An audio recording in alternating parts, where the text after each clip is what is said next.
السلام علیکم ورحمۃ اللہ وبرکاتہ۔ میری جانب سے آپ تمام ناظرین کو خوش آمدید۔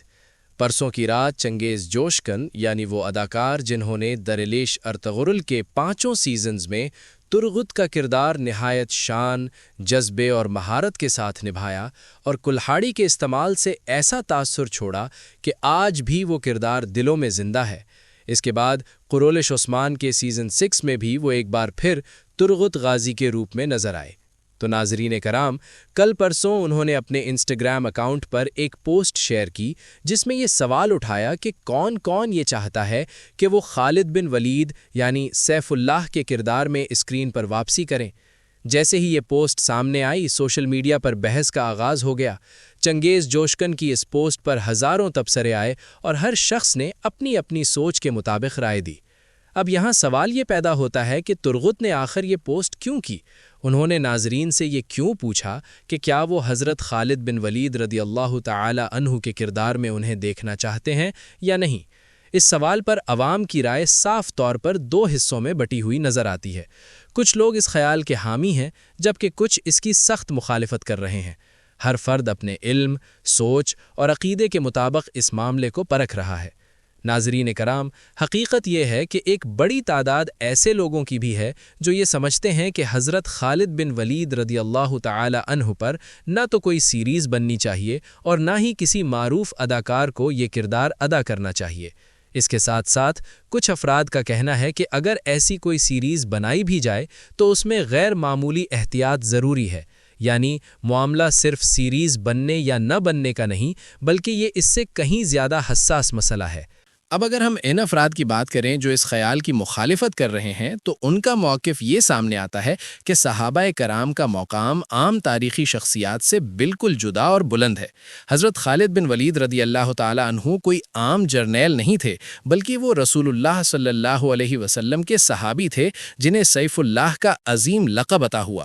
ان لوگوں کے نزدیک کسی بھی اداکار کے لیے یہ ممکن نہیں کہ وہ اس بلند روحانی مرتبے کی درست عکاسی کر سکے۔ ان کا کہنا ہے کہ ایک اداکار کی ذاتی زندگی، اس کا رہن سہن اور اس کی اسکرین پر بننے والی پہچان صحابہ کرام کے تقدس کے ساتھ ہم آہنگ نہیں ہو سکتی۔ چاہے نیت کتنی ہی اچھی کیوں نہ ہو، اداکار بہرحال ایک فنکار ہی ہوتا ہے۔ اسی وجہ سے ان کے خیال میں اگر حضرت خالد بن ولید رضی اللہ تعالی عنہ کو کسی ڈرامہ سیریز میں پیش کیا گیا تو اس سے ان کے مقام اور احترام کو نقصان پہنچنے کا اندیشہ ہے۔ دوسری طرف کچھ لوگ یہ بھی کہتے ہیں کہ سیریز بننی چاہیے، لیکن ناظرین کرام، یہاں میں اپنی ذاتی اور کھلی رائے آپ کے سامنے رکھنا چاہتا ہوں۔ میری رائے یہ ہے کہ اگر فرض کریں حضرت خالد بن ولید رضی اللہ تعالی عنہ پر کوئی منصوبہ بنایا بھی جاتا ہے تو چنگیز جوشکن کو یہ کردار ادا نہیں کرنا چاہیے۔ اگر میری سوچ میں کوئی غلطی ہو تو اللہ تعالیٰ مجھے معاف فرمائے، لیکن میرا ماننا یہ ہے کہ ترغت غازی اور حضرت خالد بن ولید رضی اللہ تعالی عنہ کا موازنہ کرنا ہی درست نہیں۔ ہم ایسے دور میں جی رہے ہیں جہاں ایک اداکار ایک کردار مکمل کرنے کے بعد فوراً کسی دوسرے کردار میں نظر آتا ہے۔ آج ترغت، کل کوئی اور سپاہی اور پرسوں کوئی جدید طرز کا کردار۔ لیکن صحابہ کرام کا معاملہ اس سے بالکل مختلف ہے۔ ان کی زندگی محض تاریخ کا حصہ نہیں بلکہ ہمارے ایمان کی بنیاد ہے۔ ان کے کردار کو ڈرامہ کی شکل میں پیش کرنا ایک بہت بڑی ذمہ داری ہے جو ہر کسی کے بس کی بات نہیں۔ یہ بات اپنی جگہ درست ہے کہ آج کی نسل کتابیں کم پڑھتی ہے، مگر اس کا یہ مطلب ہرگز نہیں کہ ہم ہر مقدس ہستی کو اسکرین پر لے آئیں۔ کچھ شخصیات ایسی ہوتی ہیں جنہیں صرف مستند کتب، سیرت اور علماء کی رہنمائی میں ہی سمجھا جا سکتا ہے۔ حضرت خالد بن ولید رضی اللہ تعالی عنہ کی فتوحات، ان کی جنگی حکمت عملی اور ان کی بے مثال قربانیاں کسی ایک اداکار کی اداکاری تک محدود نہیں کی جا سکتیں۔ ہم نے ارطغرل اور عثمان غازی جیسے کردار ڈراموں میں دیکھے ہیں، لیکن ہمیں یہ بات ذہن میں رکھنی چاہیے کہ وہ صحابہ کرام کے مرتبے پر فائز نہیں تھے۔ صحابہ کرام کا مقام ان سب سے کہیں بلند ہے، اسی لیے ان کا موازنہ کسی بھی تاریخی یا ڈرامائی کردار سے نہیں کیا جا سکتا۔ عرب دنیا میں پہلے بھی کچھ سیریز بن چکی ہیں جیسے عمر سیریز اور معاویہ سیریز، لیکن ان پر ہمیشہ اختلاف سامنے آتا رہا ہے۔ علماء کے درمیان بھی ان سیریز کے بارے میں مختلف آراء پائی جاتی ہیں۔ یہی وجہ ہے کہ حضرت خالد بن ولید رضی اللہ تعالی عنہ جیسے عظیم صحابی کے معاملے میں مزید احتیاط کی ضرورت محسوس ہوتی ہے۔ چنگیز جوشکن بلا شبہ ایک بہترین اداکار ہے اور اس میں کوئی شک نہیں۔ ہم سب انہیں ترغت غازی کے طور پر پسند کرتے ہیں اور یہ کردار واقعی ان پر خوب جچتا ہے۔ لیکن صرف مقبولیت اس بات کی دلیل نہیں بن سکتی کہ انہیں ہر عظیم اسلامی شخصیت کا کردار بھی سونپ دیا جائے۔ کچھ کردار ایسے ہوتے ہیں جن سے فاصلے میں ہی وقار اور بھلائی ہوتی ہے۔ اگر مستقبل میں اس موضوع پر کوئی منصوبہ بنتا بھی ہے تو پروڈیوسرز کو یہ ضرور سوچنا ہوگا کہ کیا وہ واقعی اس نازک ذمہ داری کو نبھا سکتے ہیں یا نہیں، کیونکہ ایک معمولی سی کوتاہی بھی عوام کے جذبات کو گہری ٹھیس پہنچا سکتی ہے۔ بہرحال ناظرین کرام، یہ میری ذاتی رائے ہے، آپ اس سے اتفاق بھی کر سکتے ہیں اور اختلاف بھی، خاص طور پر اگر کوئی عالم دین یا مفتی صاحب یہ ویڈیو دیکھ رہے ہوں تو ان کی رائے ہمارے لیے نہایت اہم ہے۔ ناظرین، اب اگر ہم اس بات پر ذرا تفصیل سے بات کریں کہ یہ ڈرامہ یا فلم آخر کس ملک میں بن رہی ہے، تو یہاں ایک نہایت اہم اور حیران کن نقطہ سامنے آتا ہے۔ میں اپنے تمام ناظرین کو صاف طور پر بتاتا چلوں کہ یہ فلم یا سیریز ترکی میں نہیں بلکہ دبئی میں بنائی جا رہی ہے، اور یہ بات کسی قیاس پر نہیں بلکہ ٹھوس شواہد پر قائم ہے۔ اس حوالے سے ہمارے پاس دو بڑے اور قابل اعتماد ثبوت موجود ہے۔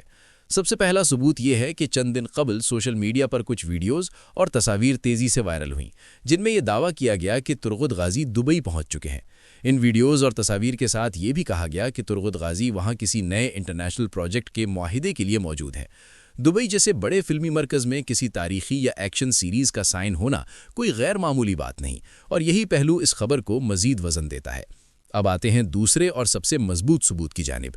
کچھ ہفتے پہلے خود ترغت غازی نے اپنے آفیشیل انسٹاگرام اکاؤنٹ پر ایک ویڈیو شیئر کی تھی۔ اس ویڈیو میں واضح طور پر دیکھا جا سکتا ہے کہ انہوں نے اپنا چہرہ سیاہ کپڑے سے ڈھانپ رکھا ہے اور وہ ایک کھلے صحرا میں موجود ہیں۔ ویڈیو میں صحرا کا منظر، ریت کے ٹیلے اور پس منظر میں نظر آنے والے کردار یا گھوڑے صاف دکھائی دیتے ہیں، جو کسی عام مقام کا نہیں بلکہ دبئی کے صحرا سے بہت زیادہ مماثلت رکھتا ہے۔ ان تمام شواہد کو سامنے رکھیں تو یہ بات بالکل واضح ہو جاتی ہے کہ آنے والی اس فلم یا سیریز کی شوٹنگ دبئی میں کی جا رہی ہے یا آئندہ وہیں کی جائے گی۔ اسی بنیاد پر یہ کہا جا رہا ہے کہ یہ پروجیکٹ ترکی کے بجائے دبئی میں تیار ہو رہا ہے، جو ناظرین کے لیے یقیناً ایک نیا اور دلچسپ تجربہ ثابت ہو سکتا ہے۔ آخر میں یہی کہنا چاہوں گا کہ ہر عظیم شخصیت کو اسکرین پر لانا ضروری نہیں ہوتا۔ کچھ ہستیاں ایسی ہوتی ہیں جن کا احترام خاموشی، احتیاط اور علم کے ذریعے ہی بہتر انداز میں کیا جا سکتا ہے۔ آپ اپنی قیمتی رائے کمنٹس میں ضرور شیئر کریں۔ شکریہ۔ ناظرین کرام، یہ تھی ہماری آج کی تفصیلی اور مکمل ویڈیو۔ ہمیں امید ہے کہ آپ کو یہ ویڈیو پسند آئی ہوگی اور معلوماتی بھی لگی ہوگی۔ اب ہم واقعی جاننا چاہتے ہیں کہ آپ کی اس بارے میں کیا رائے ہے اور آپ کی پسند کیا ہے۔ کیا آپ چاہتے ہیں کہ چنگیز جوشکن یعنی ترغت غازی حضرت خالد بن ولید کے کردار میں نظر آئیں یا نہیں؟ کمنٹ باکس میں اپنی رائے شیئر کر کے ہمیں ضرور آگاہ کریں۔ آپ کے فیڈ بیک سے ہمیں ویڈیوز بہتر بنانے میں مدد ملتی ہے اور ہم آپ کی پسند کے مطابق مواد پیش کر سکتے ہیں۔ شکریہ کہ آپ ہمارے ساتھ ہیں اور ہماری ویڈیوز دیکھنے کے لیے وقت نکالنے کا شکریہ۔